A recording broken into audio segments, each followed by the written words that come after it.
Welcome to the Psychology Talk Podcast. I'm your host, Dr. Scott Hoye. The Psychology Talk Podcast is a unique conversation with experts in the field of mental health from around the globe.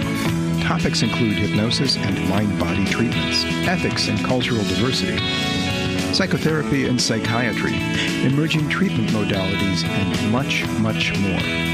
While you're listening, please give us a like and subscribe to the show. It helps us to continue to provide excellent programming. And now, here is the episode.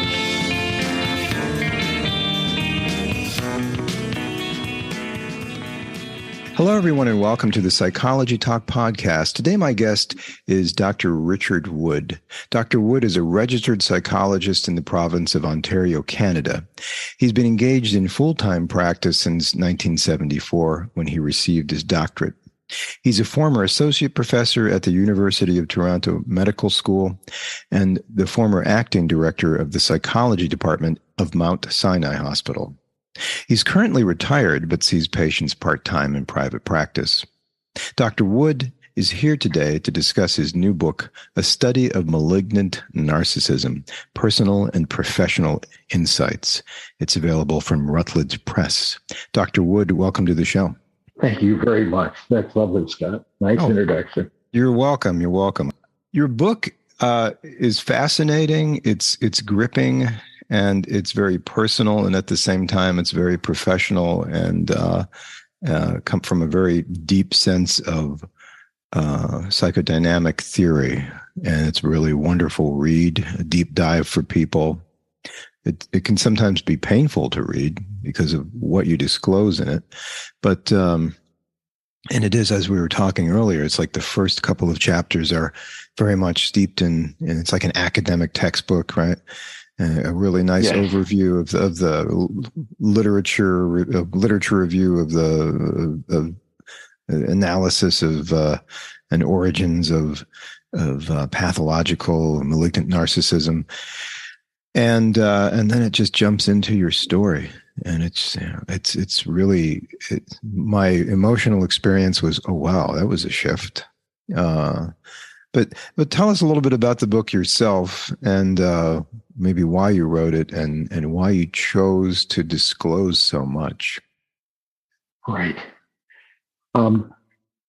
It is quite a shift, moving from an academic tone to a personal exploration of my own phenomenology. And I knew it was going to be that people would experience it as kind of an abrupt shift in the tone of the book. What I wanted to do was to use my personal experience to provide people with a much clearer exposition and a much more personal exposition of the kind of experience that one has in a narcissistic surround, and also a much, hopefully, a little bit clearer exposition of the etiology of malignant narcissism. If you read through that literature chapter, I think at least I could feel, I don't know whether you did or not, but I could feel as I read all of this material that the clinicians who made the contributions were doing a wonderful job describing malignant narcissism, describing its salient features, wrapping their heads around what some writers like Fromm have called this fundamental human evil, but they were having a hard time telling us what had happened to these people, to the malignant narcissists. And I felt that because I had grown up with someone that I considered to be a malignant narcissist and had endured a frightening series of internal changes in myself in response to that environment, that I could probably provide an up-close and personal view of what's happened to these people. And so it was an awkward thing to do, and it was a very scary thing to do. Because I knew, of course, that I was bearing my soul, but I also thought that potentially it would be really helpful in moving the ball a little bit further down the field so that we had a close personal account of what was happening in the lives of these people. And of course, I had the advantage of having secured 2 lengthy autobiographical statements from my father that outline in some detail what his life experience was like. Mm-hmm. And they were interesting. The autobiographical statements were really quite interesting because, as one of my colleagues pointed out, while they tell us a great deal about him,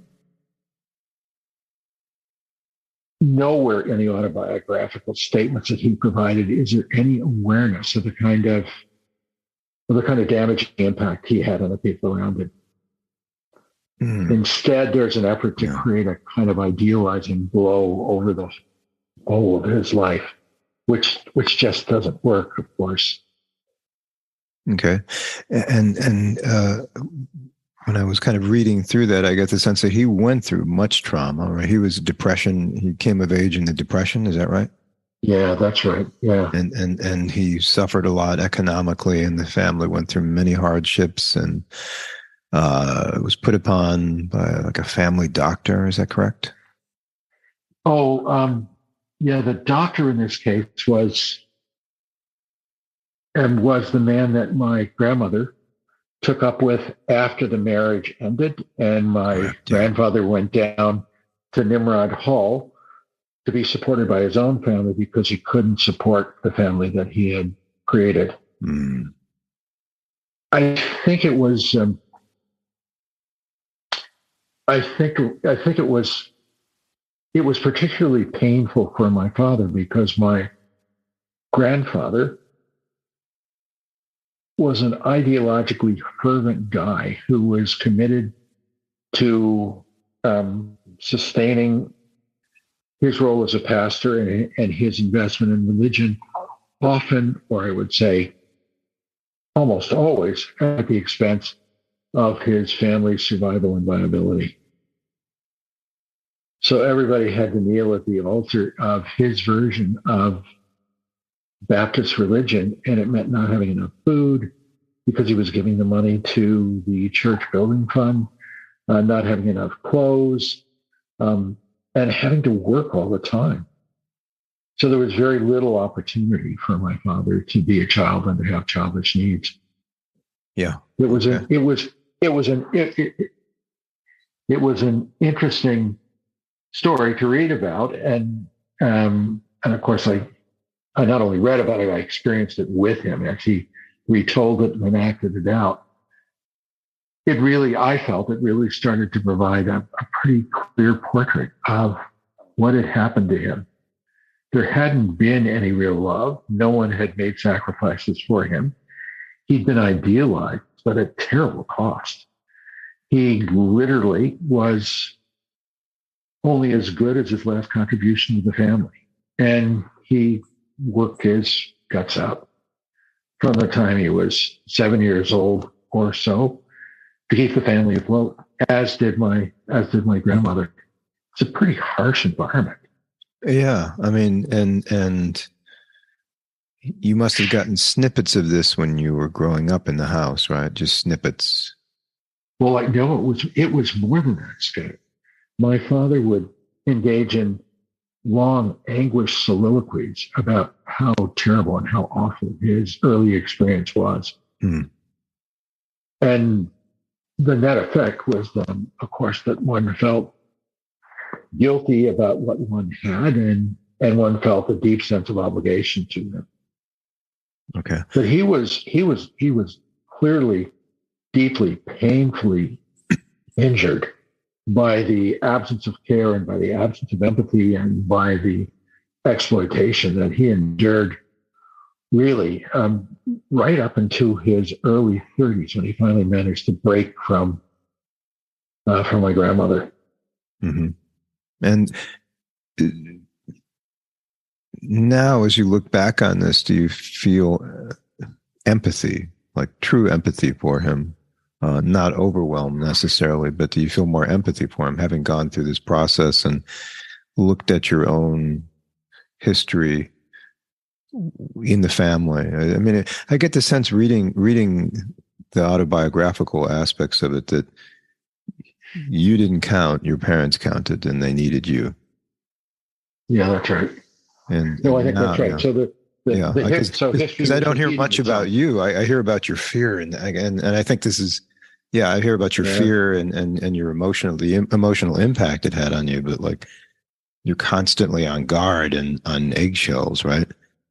Yeah, that's right. Yeah. So fight or flight kind of stimulus the whole time. But at some point, you must have developed the insight into what made them tick and empathy, right? I mean, the empathy that you must have developed was empathy eluded me most of my life. I was as anguished as he was, repeating trauma stories in therapy for 2.5 decades to try and make sense out of things.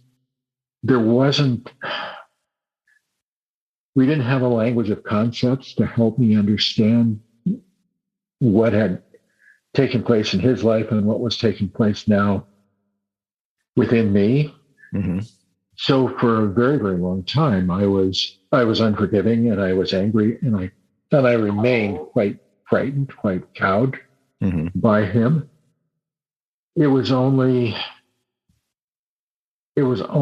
really over the last 5 or 6 years that deep, articulate empathy fell within my grasp. And writing the book helped. Mm-hmm. You know, I had already, I think, realized the kind of insight that I presented in the book. But in writing the book, I mean, I don't know whether you write or not, but if when you write, it's kind of a neat experience. It helps you even more closely acquaint yourself with your own experience and with other people's experience. It requires you to be more rigorous, not only in your intellectual exploration, but in the emotional exploration that attends it. Yeah, it's kind of like your core self has a conversation, so to speak, with these other aspects or ideas or slices of the pie perspective. If you're doing autobiographical writing, or journaling, right, it can be like that. Yeah, and it can be a very deep meditative experience. Yeah, it kind of was. And it shows. It shows in the writing. Oh, that's lovely. Thanks. Yeah. So the writing was a very gratifying experience, but also scared the hell out of me because as I felt I was articulating this stuff,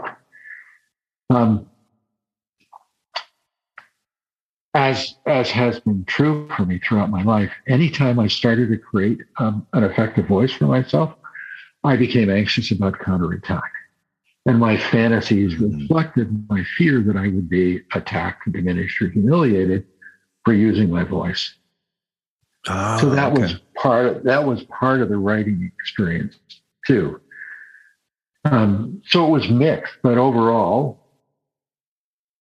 I would have to say it was a really rewarding experience that helped free me from some of the rage and pain that I was carrying within me. Okay, and so it was very cathartic on many levels. What was that process like? I mean, can you go into a little bit more of like how you started it and stops and starts, or because that does happen. No, sometimes you get writer's block, right? Yeah. No, that's yeah. The ideas were ideas that I probably put together in my late 40s, early 50s. So the core ideas were there. Like you, I see lots of people who've been injured by pathologically narcissistic others, partners, parents. So I had a chance to test some of the ideas against what I was seeing clinically. I also had, improbably, I had a chance to work with very limited number of people that I would consider to be malignantly narcissistic, all men. Mm-hmm. That helped me test some of the ideas as well. Mm-hmm. So the ideas were they were more than half formed. I had worked with them in my practice in a kind of an ongoing way, pulling them out and playing with them and applying them to the clinical material to see if they really made sense. And they really did, at least for some of the people that I work with, they seem to make a difference.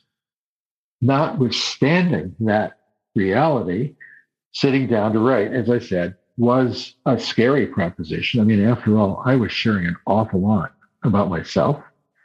And I didn't know how many people were going to read the damn thing, but it meant that a whole bunch of people would know an awful lot about what my private experience had been like, Mm-hmm. including old patients if they chose to read the material. So there was a lot of hesitation. I started off by just writing notes. I gave myself permission to I write by dictating. So I'd learned to do that doing medical legal stuff. I know when you've done medical legal stuff. Yeah. I haven't. I think that might be a little bit more fancy now, but yeah. But yeah, I've seen. Well, there's such a volume of writing you have to do. It's a friend of mine taught me to learn how to dictate. So I write by dictate. I mean, I edit extensively, of course, but I like writing via dictation because it captures the rhythms and flow and melody of natural speech, and it becomes more readable and more accessible. Highly readable. I felt like when I took that dive down the rabbit hole of your narrative, your personal narrative, it was I kept turning the pages. I kept gasping at turns, but I kept turning the pages. I found it highly readable. Yes, very good. Some good language in there, some good stuff. Oh, that's lovely. Thank you. So that's how I started. I just sat down and I gave myself permission to just dictate whatever came to mind, to follow the themes that introduced themselves as I started thinking about the subject. Mm-hmm. So I didn't attempt to structure it. And I ended up with, 30 plus pages, single space of ideas. And then we moved from Toronto to Stratford, which is where I'm living now. So I lost about a year. Okay. There wasn't, and I knew I was anxious about getting back to it. I got back to it and started writing. And in the main, the writing process, even though it scared the hell out of me, was really fun. It was like putting puzzle pieces together. You weren't sure how the book was going to organize itself. But as I continued writing, the organization seemed to declare itself. So it just meant trusting myself and letting it happen. Okay. And then it just, you were able to see it later on, kind of like an exquisite corpse, you know, how the idea of from the surrealists where one person does one part. It was almost like you could put it away for a while if you had a year break or an interruption. Right. Sometimes you can go back to a project, like I do a woodworking project I have going on, and I'll get discouraged and put it away for a while and then pick it up. Oh, this doesn't look too bad. This new me thinks that this thing isn't so bad. You know, this me now. Okay, so in a way, it allowed you to have more perspective and some more psychic growth, if you will, in between. Take a pause, go back to it. And it did. Yeah. I mean, I think it's important. It's not something I could do when I was in university because I was just way too anxious and depressed to be able to sustain effort and concentration. But I discovered the pleasure of just letting my mind work with a problem. And I had the chance to see that if I gave my mind enough time, maybe my heart enough time to process the material, again, ideas began to declare themselves. And blind alleys and dead ends seemed to resolve themselves. So that was kind of fun. That was that was a bit of a revelation. I'd wake up in the middle of the night and think, oh shit, I've got that concept wrong. I've got to express it differently. And then fortunately I'd remember in the morning what I had. Well, that's good. That's good. Your unconscious mind was correcting you and or guiding you along the way. That's good. And you took that guidance. I'm curious. So, like, I mean, it is such a dichotomy initially between the literature review and your personal narrative, but then it kind of weaves back into as you kind of exit that into the other latter half of the book into application and how to work more at reducing pathological leadership and narcissism and leadership roles in society and whatnot. Like, what was it like expressing? I mean, you must have expressed yourself freely and then gone back and then thought this is applicable. This doesn't make sense, or I can see how this matches up. Did you write the narrative out before you wrote the literature review, or did you? Did they kind of go back and forth? I mean, that's right. I wrote the narrative out before I did the literature review. Routledge took a look at the book and said, we'd like a literature review. So I wrote the literature review. As an aside, I tried to write the literature review in a way that would render some of the ideas that other people had generated accessible and understandable. I mean, I don't know what your experience was like in grad school, but you'd read these bloody literature reviews with cryptic references.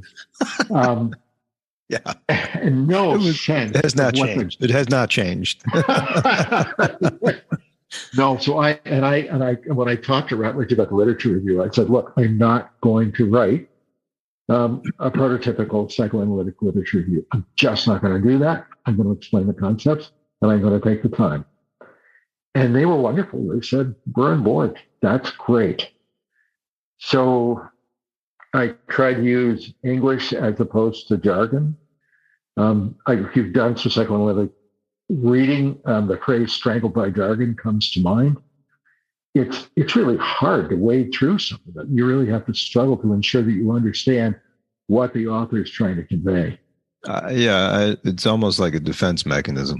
Am I a scientist? Am I a scientist? Am I? Huh? Yeah, no. I do enjoy it, but I have to confess, I like Nancy McWilliams. I love her writing. And, she's wonderful. She can write and she can express these things really in a simple way that makes you could pick it up with maybe a 10th grade reading level and enjoy it. I think so too. No, she's lovely. Yeah, she's the literature review was very readable. That's for sure. I did notice that you kind of took this. You took a kind of episodic, historical approach to it. From Fromm to Kernberg and Kohut and whatnot. And then, but like the more recent stuff that's in there, like Shaw struck me. Maybe you can talk a little bit about that. I seem to think that there was more hope in, and I don't know. It just seemed like there was more like an ability to kind of consolidate information and then work towards more meaningful understanding of the situation. I think Dan Shaw and Elizabeth Mika, in a sense, are kind of exceptions. They're comfortable with malignant narcissism as a unitary concept. I've actually I called Dan after I wrote the book, and we had a bit of a conversation. And it was lovely. It was kind of nice to share notes, and I think we're really on the same page in many, if not most respects. Maybe with the exception of ideology to some degree. I found his book really, really quite helpful in the sense that he identifies compassion as the way to heal oneself. He does that in one of his later chapters. Yeah, I think it's called, "Well, what do I do?" In other words, how do I bear these costs, and how do I find my way through them? Yeah. So I I thought he did quite a lovely job. And he embarked on the same kind of path that I did, which was to talk about personal experience as a way of getting closer to the phenomena we call either traumatizing narcissism or malignant narcissism. Mm-hmm. He elects the term traumatizing narcissism. I don't know whether you saw his book or not, but he elects to use that term because he feels malignant narcissism is pejorative. It is, yeah. And it is. Yeah. But I feel, given the level of devastation that these people, that malignantly narcissistic leaders have generated in the human community, that the term malignant is important to use because it calls attention to my mind, the most destructive variant of the human character. In the new book that I was telling you that Karen Messina and I are co-editing, Rob Gordon has contributed a chapter providing us with a means of assessing pathological leadership from a distance in a way that he appears to be both possessed of reliability and validity. It's okay. Yeah, it's really quite wonderful work.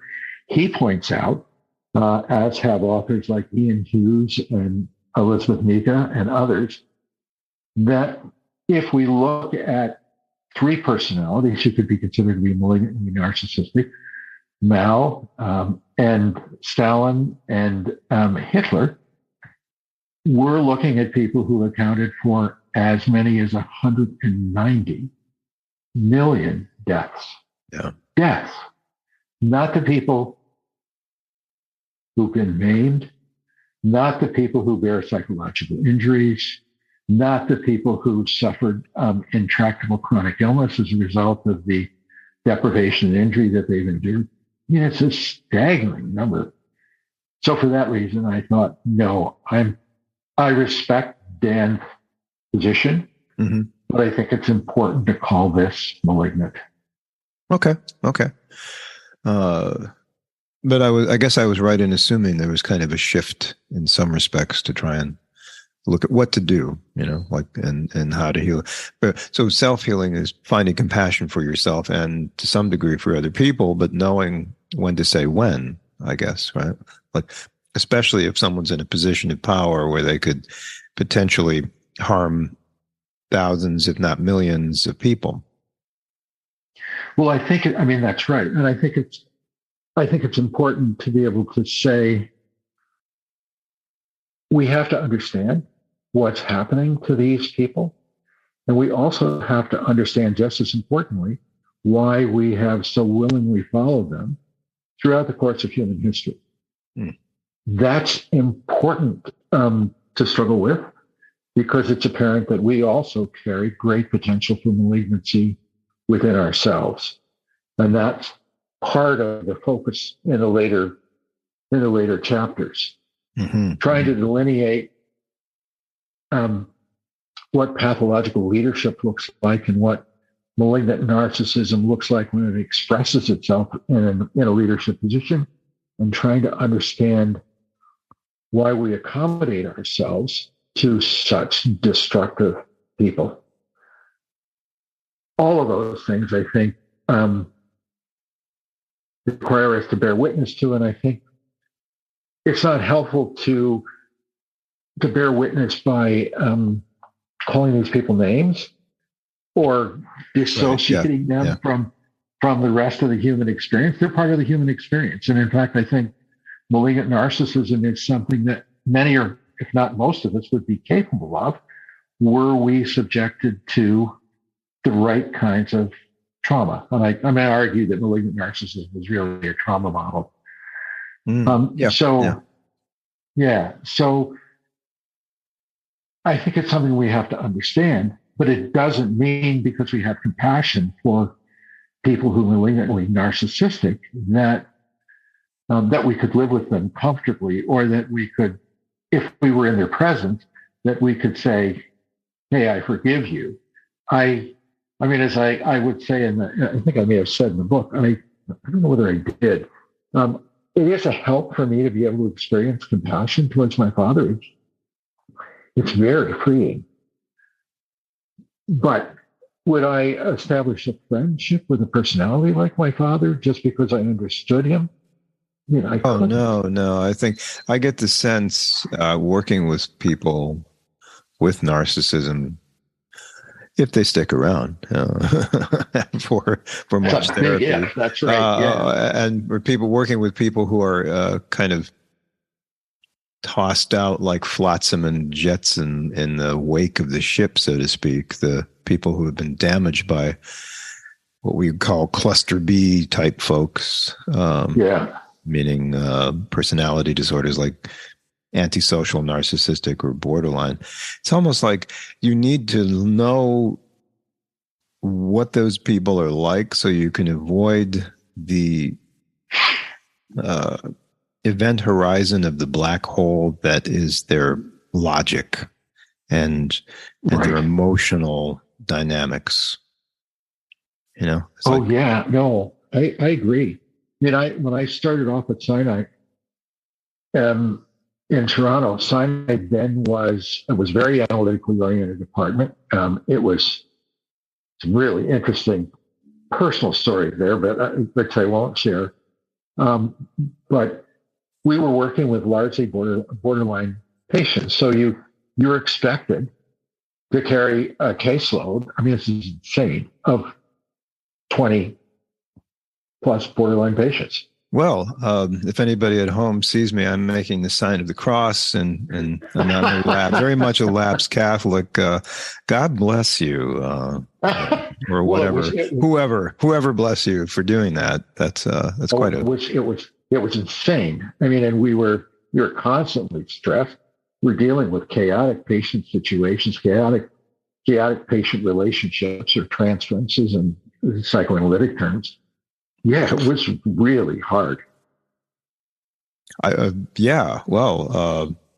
Plus, I mean, it must have stirred stuff up for you having gone through what you did with your parents. And we talked about your father, but you also talk about your mother, and maybe we can go into that a little bit, or maybe just the repetition of what sounds like repeated lock and key attachment stuff. Kind of like, or jigsaw puzzle, look for someone who's abusive because that's what I'm used to. I mean, you see this kind of happen a lot. And oh God, yes.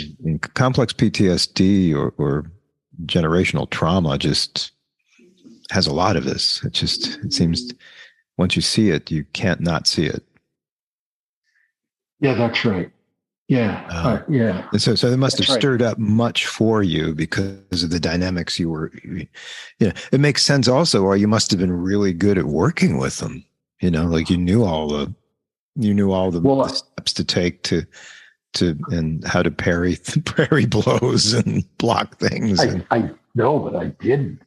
I mean, I was somebody at the time who was afraid to use his voice, who was perpetually beset with misgiving about my own knowledge and my own effectiveness, because I've been taught to do that. Diminishing itself was a way to keep the self safe, but it was a frustrating and frightening position to maintain. And at the time, I mean, the truth was, we didn't know a lot, as much as we needed to, in spite of James Matheson's contributions. We didn't know a lot about borderline. We were dealing with very early theoretical formulations, one of which in the analytic community stipulated that it was important for one to be a blank screen. Now, this was in the 70s. Right? So you weren't supposed to have anything personal in your office, no pictures of family, nothing that could betray who you were.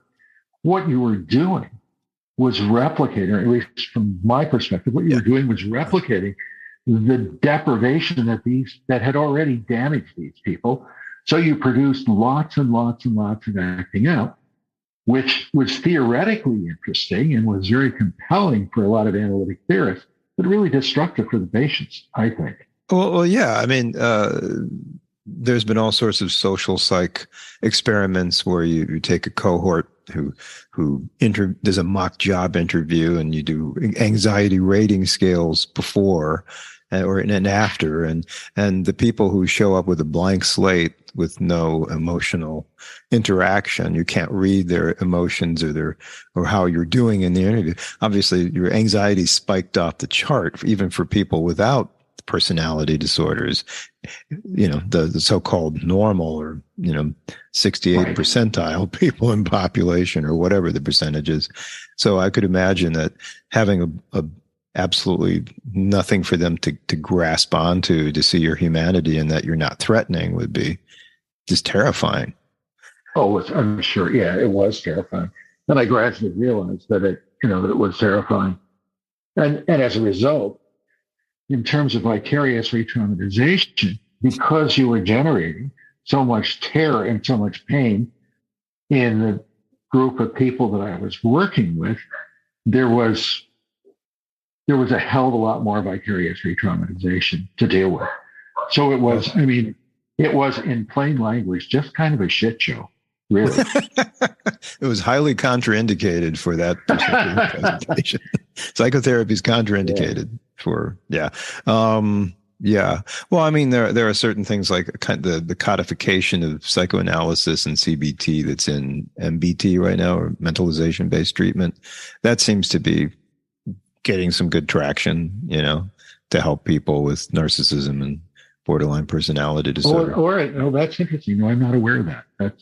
Oh yeah, look it up. It's out of Tavistock in London. Peter Fonagy and Fonagy's doing this. Anthony right. Bateman. Yeah.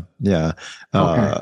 Bateman's more the CBT angle of things, and he's more of the Central European psychodynamic kind of element that mixed well. If you Karen Messina knows quite a bit about that. She's taken some training, and I think she might know Peter Fonagy or some people at the Bollingen Institute, not the Bollingen, Menninger Institute. Sorry, Menninger Institute. Yeah. They do that quite a bit here, and they have their outcome studies. Just as an aside, are very credible for reducing symptomology to the point where after 2 years of consistent work, people are no longer borderline.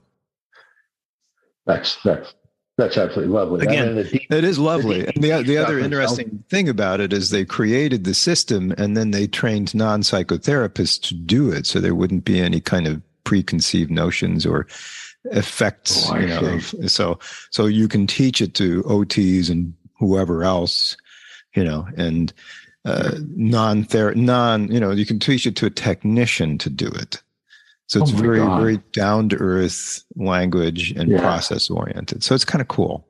But that's an aside, and that's my little. Thank you. I will talk to Karen about that. That's lovely. Yeah. Yeah. I mean, she's very knowledgeable about it, but she sees where the origins are from it. So she might call it something else. I don't know. You can talk to her about it. I can't speak for Karen, but cool stuff though. Well, we've talked about what narcissism is by kind of describing how it affects people, which I think is the easiest way to do it in some respects. But what's your definition?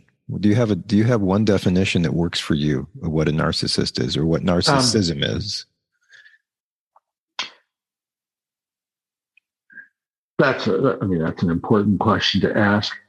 I haven't, when I've constructed definitions, they've been elaborate, lengthy things. In the book that we're doing on Putin, I take 15 pages to describe my conception of at least malignant narcissism. To simplify things, I would see malignant narcissists as people who had to defend themselves against their own humanity because their experience, their relational experience, has been so traumatic and so exploitative that the only way that they can protect themselves is by divesting themselves of attachments and of decency, instead adopting a ruthless, rigidly strong, omnipotent position which is meant to protect them from any incursion that anybody else could visit upon them. Sorry, I guess that's not so simple. That's a little. Well, I mean, that is. I mean, that's a pretty simple definition. I mean, it operationalized it pretty well. What's the difference between that and an antisocial personality? That's a question I try to address in the book. I would say in part successfully and in part unsuccessfully. I don't think we have the kind of depth of understanding of psychopathy that we need to have in order to clearly delineate what the differences are between psychopathy and malignant narcissism. I see malignant narcissism as a subclass of psychopathy. There's a wonderful edited book that Christopher Patrick pieced together called The Handbook of Psychopathy. It's a really wonderful and thorough piece of work describing some of the trait-based research and some of the genetic research that informs our understanding of psychopathy. I don't think we have a good phenomenological understanding of it. Uh-huh. And I don't think we have a good etiological understanding of it. Okay. So I started with the piece of psychopathy, or what I'm presuming is psychopathy, that I could understand and make sense of malignant narcissism. And I did my best to articulate what that looks like. People have attempted to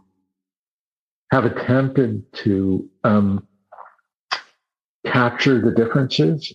I think Kernberg would say that someone who's malignantly narcissistic has greater capacity for relatedness and empathy than a psychopath does. Okay. But I'm not sure that that's true, Scott. I don't think we have good evidence that would allow us to say that in a declarative way. Okay. Well, maybe the narcissist is, you can see what they're defending against if you really look, and maybe with a psychopath or somebody with antisocial personality disorder, it might be harder to discern, like they might have closed off their humanity even more so, or the inability to feel empathy, which may be neurologically based. Exactly. Yeah.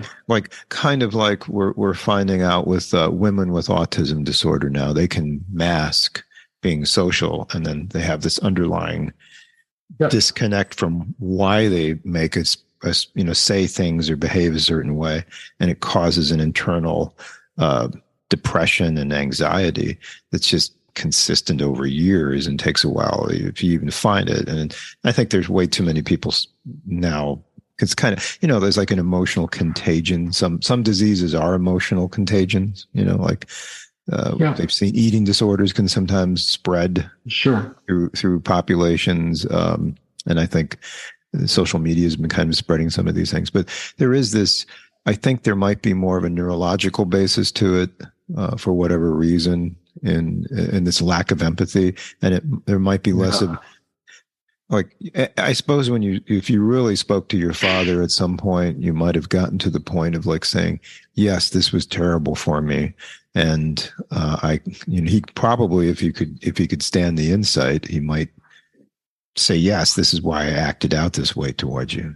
I was just reenacting this to try to keep myself pieced together. Kind of like the cover of your book, these aspects of yourself that you're trying to keep together and whole, but rather than fragmented, a whole self. Yes. No, that's good thoughts. I don't know. I'm just speculating. You've raised a number of different points. So let me try to respond to that if I can. Sorry, I do have kind of a stream of consciousness brain. So. No, that's absolutely fine. First, I don't discount other etiologies, both genetic ones and brain dysfunction etiologies, however they might arise. I think what's really interesting, I'm sure you've found this stuff really fascinating as well, is the interplay between psychological events and physiological events. And we're now seeing that you can actually see that when someone behaves in a particularly injurious way, it has an impact physiologically and biochemically. We also see that our psychological experience may have an epigenetic impact, which has the effect of turning on and off various genes, which in turn may affect brain function in a way that creates greater susceptibility to what we're calling psychopathy or malignant narcissism. Yeah. It's complicated, but I mean, that's part of what's so much, sorry for using a term like that. That's what's so engaging about it, so much fun. Yeah. It's extraordinarily complicated. It's humbling. All I can do is grab the piece of it that I understand and try to articulate that. Other scientists will grab other pieces. Yeah. And eventually we'll begin to make sense of it. Daniel Shaw uses the analogy of the blind men and the elephant. I mean, I think it's yeah. That's science. And then to pick up your other point about my father, I noted, and I can't remember where in the book, but I noted that just a few occasions in my relationship with him, my father either dropped the mask or couldn't maintain it. And you could see the agony in his face. And he would make a comment like, "I'm a monster, aren't I?" It was fleeting. He closed the door as quickly as he could. He moved away from it. We treated him with grandiosity and omnipotence. But it was there, under the surface. Like a guy, like a Dorian Gray, who has this horrific portrait of the self that he's tucked away in some part of his unconscious that suddenly confronts him, and he has to look in that mirror, and it's catastrophic for him. And that's, of course, what he's trying to protect himself against, or at least part of what he's trying to protect himself against. So is there correspondence between psychopathy and malignant narcissism? Absolutely. Are they two separate entities? I've had many of the same thoughts that you do, that maybe what's being called primary psychopathy arises largely as a result of either genetics or constitutionally given brain function. Right. Like I don't brain damage. know. Yeah. Yeah. I just don't know. Yeah. Well, maybe we can talk a little bit. I did mention the cover of your book, which to me brought to mind like Kohut's idea of like fragmentation versus consolidation or coherence. But I don't know what it came to mind for you when you chose that particular. No, that's right. That's exactly what it was meant to convey. And it's it's also consonant with Turnberg's idea that malignant narcissism is a defense against the borderline state and identity disillusion. That makes a great deal of sense to me. It may seem counterintuitive in the face of the way these people present themselves, but I think that's their actuality, and it's part of the precariousness that defines their existence. The cover that I had wanted to use, that I had mentioned to you briefly when we talked before the program, was one that I knew Rutledge would never use. It was a piece of tattoo art, and it's a picture of a swirling smoke skull that's barely discernible as a skull. Its boundaries aren't clearly delineated, and it's leaning forward, and on top of the skull is a black rose that is well articulated that it wants you to look at. I thought, God, that's perfect. That makes perfect sense. Yeah. Don't look at this, look at that. That's right. Exactly. Mirrors, yeah. Don't look at my emaciation. Don't look at the emptiness and the devastation that I am. Look at my gift. It's a dark gift, but look at it. Look how special it is. Have you ever thought what an amazing amount of effort it takes to keep this psychodynamic facade going, where you utilize people in the environment to fulfill your need to avoid the scary monster in the closet, right? Yeah, is it Nightmare in My Closet. That's right. Yeah. Yeah, I mean, it is. It's like a perpetual 5-year-old hiding from that. That's a wonderful book, by the way. I mean, really I helpful. know it was an actual book. Okay. Yeah, no, it's called The Nightmare in My Closet. Yeah, it's quite wonderful. The kid ends up making friends with a nightmare. Well, that sounds. I have things. I might have to have that for my shelf here for my patients. No, it's wonderful. Yeah, it's quite lovely. And my son. My own nightmares in my own closets, right? Right. Yeah, we all have them. Yeah. So that idea of fragmentation, maybe you can speak to that a little bit about, like, ego dissolution you mentioned. I mean, a lot of the people listening might be peeking in as non-therapists or psychologists or psychiatrists. And what does that mean? I mean, you like, what does that mean to the narcissist that we're kind of talking about? I think in the early chapters, as I'm talking about my own experience, I'm describing what identity disillusion is like. You don't feel like there's enough inside to sustain a sense of self. It constantly feels like, I suppose it sounds too metaphysical, but it constantly, as a kid, I remember feeling that it felt like myself was so fragile that it could die. And that there wouldn't be enough of me to navigate my way through the world, to have a relationship with anybody else. Everything I did was contrived in order to prop the self up, in order to color between the lines to ensure that I didn't offend the narcissistic other by using too articulate or authentic a voice, but to also ensure that there was enough of me left so that I still felt like there was enough of a self left for me to get by from one day to the next. And that's literally what it felt like. It felt like there wasn't enough of a self. Hoye talks extensively about some of these concepts really quite beautifully. I do believe that there is such a thing as a self. And I believe when the self is emaciated, when it's full of wretched, ugly, dark imagery and impulses, and isn't sustained by confirmation of your value, of the joy and the celebration that you can create in others, and of your position in family or in community, self becomes really fragile, and you experience a kind of dying of self. And it's scary. It's really scary. And I compensated in the same way that I think my father did, by contriving my presentation.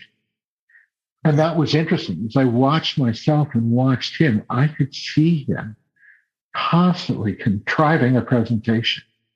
It was supposed to look natural, but it wasn't. It was constant calculation. And you're right, come back to your earlier point, extraordinary amount of energy to sustain yourself in those circumstances. Required extraordinary energy for me. I got depressed. He never got depressed. Extraordinary energy for him. And some of the people who've written about malignant narcissism, including Hoye, talk about the inability of these people to experience depression and about the manic quality to their presentation.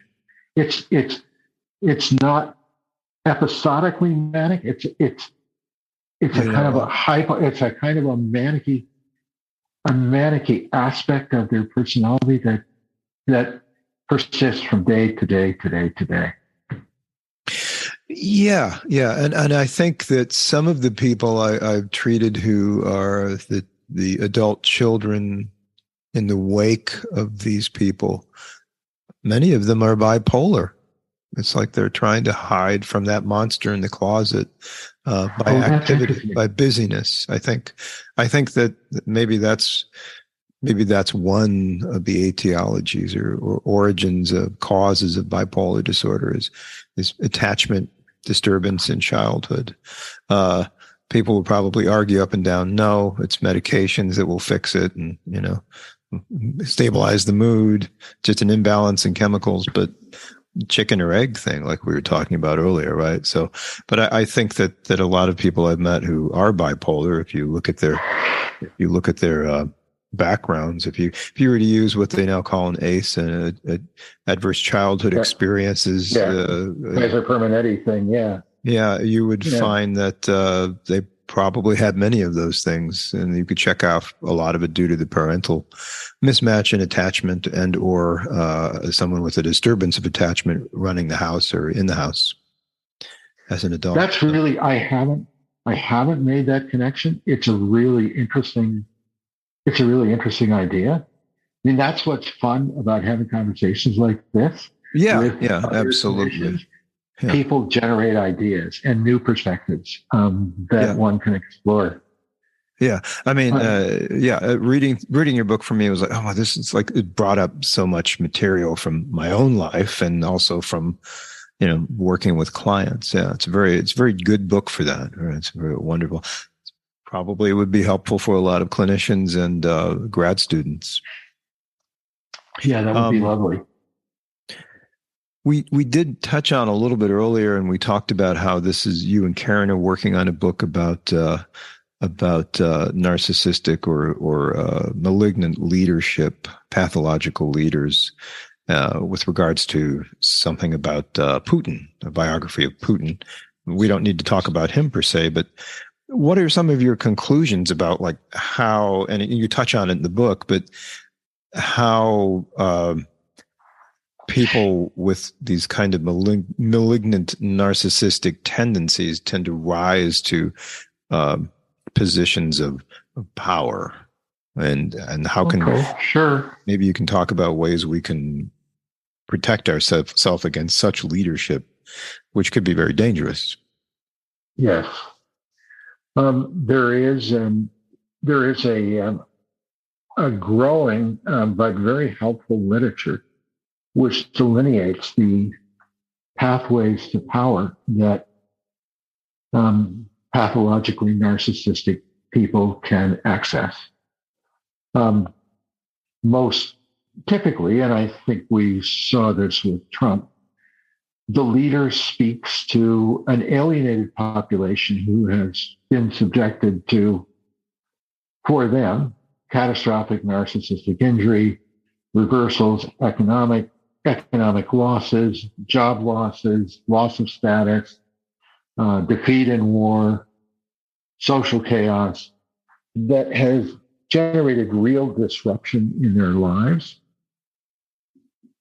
The malignantly narcissistic leader presents himself as somebody who has answers. And they present their answers in a very declarative way. And they promise to make people great again, to restore their dignity and their efficacy and their authority in the world that they occupy. And they do so in a compelling way. Again, because they present themselves with such authority. So Trump's slogan, of course, was, and it's a common populist slogan, as Karen would say, make America great again, or make Russia great again, or make China great again, et cetera, et cetera. It's an old formula. It of course was a formula that Hitler used to accelerate his rise to power in Germany in the early 30s. These people are also good at generating crises that are either real or at least are perceived to be real, that scare the hell out of people. And people then in turn to this perceptive leader who's identified the crisis to solve it, of course, because he says he can. So the communist threat in Germany was one that Hitler amplified in a variety of different ways through acts of violence and confrontation, manufacturing a phony attack on the Reichstag that made it seem like the communist threat was this big, whereas the threat that he represented was only this big. So right. people accommodated. Yeah. So I mean, it's a well-known formula. Mm-hmm. Yeah. Well, you're reminding me, you said earlier you moved to Stratford. It's a wonderful place to see a play or two by someone who you might recognize. Right. I saw Colm Feore, who's a very talented stage actor, as well as has done a lot of great film work. I saw him before he became well known for I think it was the Glenn Gould, 32 short films about Glenn Gould? Oh, I think did he the do pianist. that? Oh, Yeah, he was wonderful. he was the lead in that. But I saw him do Richard III, and they did it pretty much straight up as a what's the term? It's kind of a medieval morality play about evil. And that's exactly what it was. And it was. And of course, the actual Richard III wasn't that bad of a guy. It was just demonized by the other people, the other houses that took over in the UK, right? Or London at the time, or England at the time. But right. He did such a great job, and they just illustrated how he was just manipulating the masses by getting the church behind him, and showing he would cause everything, the turmoil that was there. He would solve it all, but then of course turned around and be killing people off left and right, and he's just evil. He's a vice character. A vice character. That's it. That's the term that's used in medieval plays about the devil, or about how the devil infiltrates society, so order is destroyed by people who are super selfish, basically. Which is basically what you and Karen are writing about. That's right. It's just in a more modern parlance. Yeah. Yeah. I saw him perform Richard III. I think it was last year. Oh, he did it again. Oh, okay. Yeah, he did it again. And I saw it in 1987. Oh, is that right? Years ago. This is before he became. Oh my gosh. Well known. Yeah, this was it. It was really an imaginative staging. They have the Richard III character step up out of his grave. As you know, he's buried in a parking lot, eh? Oh, and yeah. Guys are doing work in the parking lot, and they're digging a hole in the parking lot, and they happen to dig it where his grave is situated. So in the middle of the night, in a very spooky scene, Colm Feore walks up out of the grave, out of the parking lot, and the whole drama begins. And he does an absolutely wonderful job. Yeah. When I saw him, it was on the main stage, which of course is for those of you, it's a big stage, right? It's in the round, but it's huge. And I was up in the balcony with a bunch of college students who went to go see this production. And when he steps out after, there's a coronation, I think, that starts out, and he comes out and gives his first soliloquy about, now is the winter of our discontent. Right. Right. And before he does that, he steps out and he says nothing, but he stares everyone down like a psychopath. And it was like up in the balcony, dominance. It was like, that guy's looking at me, I'm going to run. It was like, you knew he was so good at it. He was so good at playing a total psychopath and if you will, malignant narcissist with the cod piece, I guess, or whatever. Right. But he played a similar role, and we may be diverting from our focus, but he played a similar role in a film with Vin Diesel. I can't remember the name of the damn thing. It was a sci-fi piece. That's the guy you want to call when you need a malignant narcissist on film, I guess. Yeah, he's such a good actor, Yeah. But so bracing ourselves, how do you protect yourselves on a microcosmic level and a kind of macrocosmic or larger ecological level against the machinations of modern day Richard III's, I guess? I think we have to, and I don't think we've done a good job of this. I think we, as a profession or as a group of mental health care professions, we have to write about this material more often. Yeah. We have to identify the risks and the costs that these personalities can impose on us. And simultaneously, we have to recognize our own vulnerability to these people because we're scared or humiliated and we're prepared to surrender our agency to them and let us guide and direct us. And in the process, because their whole edifice is built on fear and humiliation, they manufacture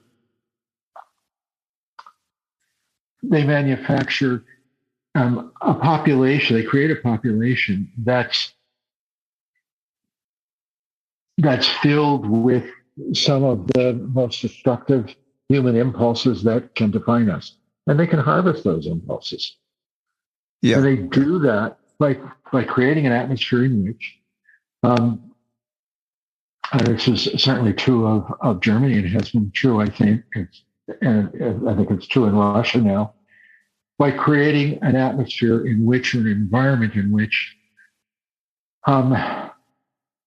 everybody is scared and knows that they can be targeted, knows that they can be devalued, knows that they can be assassinated. So they surrender their voice to the leader, who then uses them to enact his aspirational wish, which is to subjugate and dominate and overpower everyone around him. The compensation you get is that you get a little kingdom of your own in which you're kissing ass up, but you're kicking ass down. You get to be a bully too. You get to identify and play out a lot of the same dynamics that the leader's playing out with you. And in the process, you create a vestige of safety for yourself because you're identifying with the leader and borrowing a lot of his characteristics so that you can feel strong in the same way that he does. But in the process, again, you're compromising your humanity. So society as a whole begins to move ever closer to, as I call it, a psychopathic state. Yeah. Yes. As you were describing that, I was thinking about how family dynamics with a larger family constellation with these kind of malignant narcissists at the helm can play out. Right. Yeah. Right. And so it's kind of like, you can think of society really as just one big family, or it should be. And whoever is running the show is going to affect everything else. Everything has to, like back to, Shakespeare's time and medieval time. If you have a good ruler on we don't have, most of us don't have theocracies, but when you have a good ideologue on the throne or in the executive office, they can create stability and everything. You have a sun that all the other planets revolve around, right? And when you don't have that, then everything goes to hell. And I think that's just on a very basic psychological level. I think that's social psychology in a nutshell, or one aspect of it. Yeah. I think that's right. I think the leader does begin to have a dramatic impact on everybody else's phenomenology, on their private social contagion. Social contagion. Yeah. Yeah, it is. I mean, that's right. And you adopt the malignant narcissist dynamics because you can be safer. It also happens that these people tend to choose other people who are terribly plastic and terribly corrupt. Yeah. As their government ministers, and they in turn choose more people like that. So the whole effect filters down to the very lowest levels of society. Everybody, in some sense, becomes a kleptocrat. Everybody's ripping off somebody else. Everybody's abusing somebody else because that's the surround. It invades everybody's space in the way that a family environment invades everybody's space. Correct. Yeah.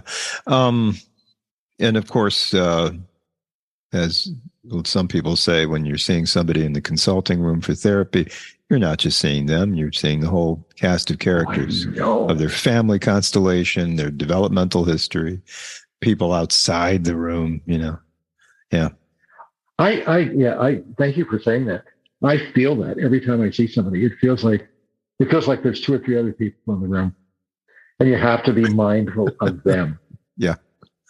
Oh, yeah. Yeah. Because if you step on their toes or point them out too much, or God forbid, you like one or two of them that are scary. Yeah. Yeah.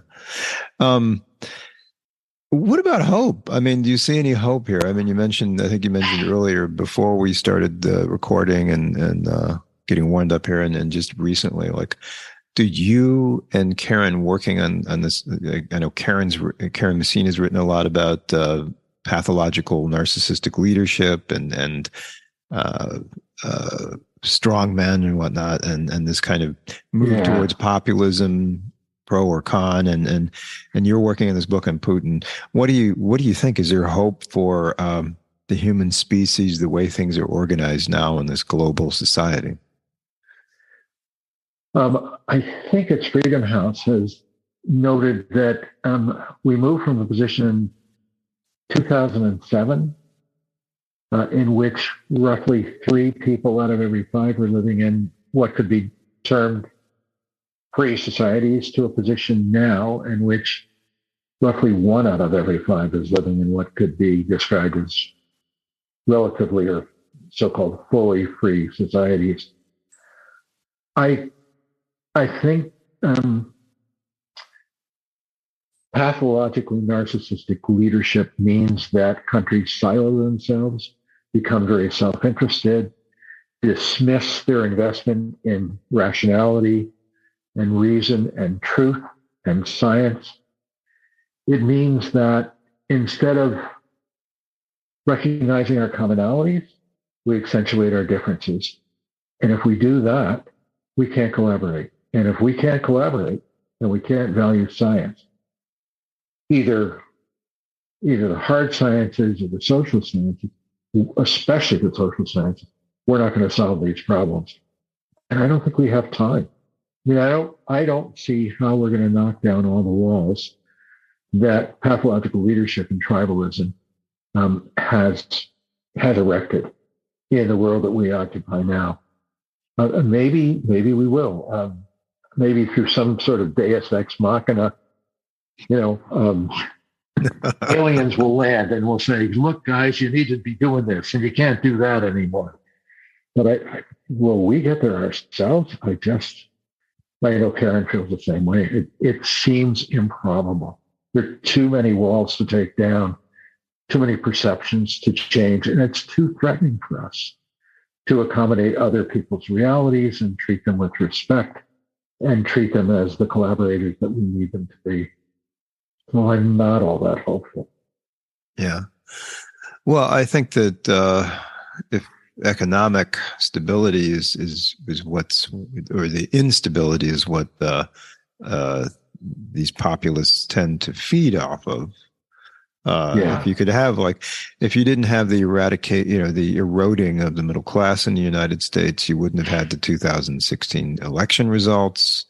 Right. But that's been going on, I think, since certainly it took a big hit when Clinton was in office, and he helped to repeal Glass-Steagall, which allowed banks to be more predatory in their lending.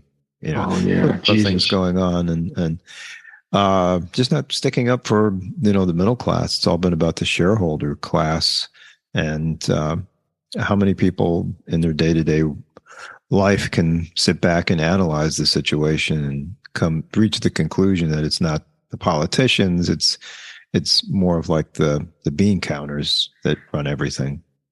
And Tim Snyder has a quote in his book. I don't know whether you read on Freedom, but I think it's in his book, a quote from Warren Buffett, who says that there is a class war going on.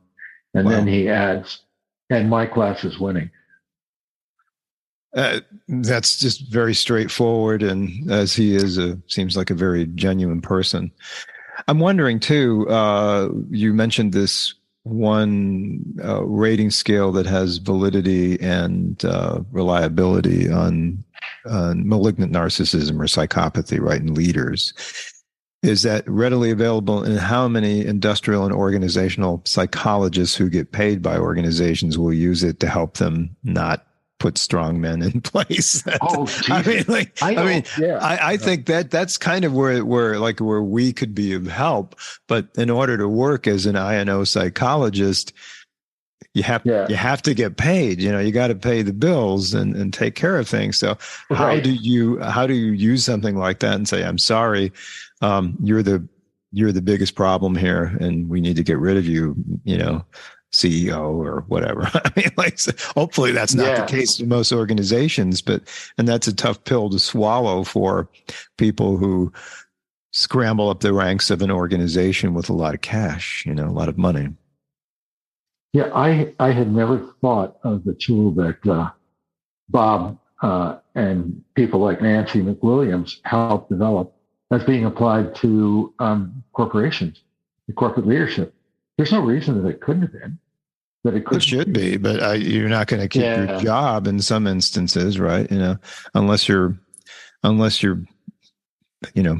really good at snake oil salesmanship or flim flam kind of, you would have to like, you kind of covertly work in organizations, where you're the court jester, basically. You're coming into like, appease things and settle, make sure you have to be more like a court jester or a wise fool than another person in a suit who just gets paid and tells people whose job to chop, or, like a consultant. Well, can you imagine a corporation like Apple calling in such a consultant when Steve Jobs is at the helm? I mean, that's the last thing that Jobs would want. Well, Tim Cook's there now, but Tim Cook, I think, this is maybe a little bit of a side here, but he actually took a pay cut so he didn't have to lay people off. There are few places in Silicon Valley at this point in history that's not chopping people. Because he's how many more millions do you need, after a period of time? And your job is supposed to be a leader and to be an example, not that's right. Not make examples of people. But he was right about that. He was making $100 million a year, wasn't he? Something like that. It was something extraordinary. Well, what would you do after 10? What I know. I mean, you can always find things to do with money. It's not, it's political campaigns or 501c3s you could donate to, or set your own 501c. You could do a lot of great charitable things with it, but at the same time, you could also pay people to have a decent life. But to be a consultant like that, there is a movie though. I don't know if you've seen the movie, and there's a book called The Corporation. Have you seen that or heard of it? No, I haven't. Back from the I think mid 2000s, early 2000s. The book came first, and then they made a documentary of it, and they kind of go through and they use the DSM at the time 4 to diagnose the behaviors and the activities. You've heard of it, right? Yeah. It's a Canadian psychologist, I think, on the West Coast. I'm trying to remember his name. Okay. Who evaluated the personality of corporations? Because corporations, after all, are supposed to enjoy the status of personhood. Yes. So, based on that premise, let's move through the checklist and look at their most salient characteristics and see what diagnosis we come up with. Yeah, and of course, narcissistic personality disorder or psychopathy, right? Yeah. Psychopathy in this case, in this study, But if you see the movie or read the book, I don't know in the book, but in the movie, they interviewed people who have like done a turnabout, and they interviewed this person someplace in the south of the United States, like southeast United States, who has a carpet making factory, which. Right. He looked at the data. He saw that he was polluting rivers and destroying the environment, and that these things were harmful to people. So he took pay cuts. He took drastic measures to make them more sustainable, to make more sustainable, livable products, right? And also sustain the environment better. So they do go through, and it's kind of like a coda to the book. There's some hope, right? And there is hope. And I think that at that time, I think different types of investment paradigms and now the idea of ESG, or environmental, social, and governance aspects to investing in companies and what their score is. It's obviously kind of there are cynical ways to play those scores so that you don't lose your credit rating and things like that. But I mean, there is some attempt to do that, to rein in the greed, Well, I mean, that's right. And I think it's lovely that that's happening, but I think the overriding atmosphere is one of neoliberalism, which imagines that so long as everybody is maximally greedy and draws as much money from the marketplace as they can, somehow the complex social problems and environmental problems that we face will resolve themselves, which is nonsense. Yeah. And who do you trust to run things, to do that? Governments or corporations? Yeah. I mean, it is kind of, it's a sad situation. I had a professor who, when we were getting into the whole idea of like rights and responsibilities, he just told the class, look, I've been doing the psychology thing for a while. I'm an old hippie, and I've noticed one thing. Most people in society, at least in America, clamor after their rights, but no one's asking for more responsibilities. And everybody is their brother's keeper in a lot of ways. So it's a two-sided coin. Right. Yeah, so it's a huge paradigm shift. Yeah. For all of us. Just huge. And you're right. Who's responsible? Governments, corporations? I don't think we know. I don't think we have any. But who can? It's a lot to ask of people in an environment that's kind of like dog eat dog, right? In a lot of ways. Yeah. Well, I don't know. Is there anything else we haven't talked about? We talked about quite a bit. I think we've taken lots of dovetails there. I hope you enjoyed the conversation and you found it helpful. I did very much. It was lovely. You made it very easy to have a conversation. I thoroughly enjoyed it. Yeah, it was lovely. Is there anything else you wanted to add about the book? There is a book in this thing we've been doing this conversation. Right. Well, my hope is that other clinicians will start to write more and start to jump into the fray and use their voices so that we can enlarge and refine and deepen our understanding of the terrible liabilities that we carry within us, so that we don't keep expressing them in the devastating ways through war, for instance, that we do. That's my hope. Okay. Well, that's a good thought to end on. Richard Wood, thank you so much for the conversation. I hope everyone out there enjoyed it. And if you feel so inclined to, pick a copy of A Study of Malignant Narcissism, Personal and Professional Insights, available from Routledge Press. Thanks so much, Richard. Thank you, Scott. That was lovely. Bye for now. Okay.